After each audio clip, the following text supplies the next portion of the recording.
ma feddaliwaat ko fii man maa proposé président Diomaye Sénégalais yi Sénégalais yi am nañu président bu baax a baax a baax ku bëgg réew ku compétent ku mën a liggéey président Diomaye du tëdd avant 3 heures du matin fajar lay xëy di liggéey ba guddi man su ma duggee bureau sax damay jékki-jékki ne xaaral ma dem wéttali saa yi ndax xam naa ni wét na su ma duggee bureau palais gis nga dim salle bi mu toog fa moom dong ci table am sëg ma ne ko saa waay li métti na de day liggéey matin midi soir dossier yëpp la maîtriser laa jël ñi conseil des ministres amul dossier bu ko rëcc te sa principale préoccupation nee naa leen léegi dañuy jékki-jékki benn affaire am day mer ba futt non pas parce que mais day jàpp lii nu mu mënee am ci réew mi naka la nit mënee jël nangami milliards moom dong dem toog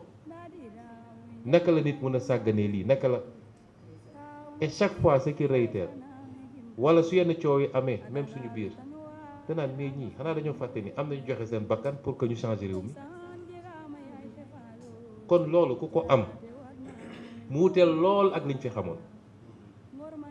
lool nee naa leen régime bii détournement xaalis du fi am wala ku ko def da ngaa xaru ku ko def demal nga def sa testament ba pare